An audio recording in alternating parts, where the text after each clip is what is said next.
दूसरा गाना ध्यान दिहल जाई कृपा करके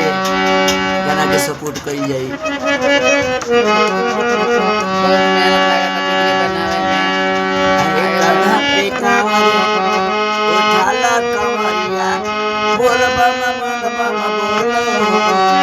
कान्हा पे कांवर उठाला कमरिया बोल बम बोल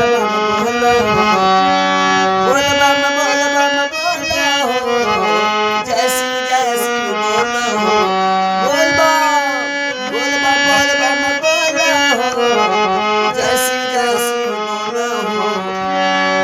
कांधे पे कांवर उठाला कमरिया बोल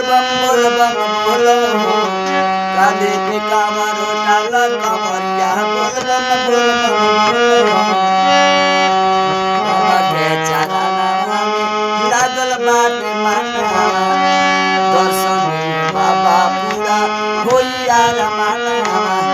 बाबा के चरणवा में लागल बाटे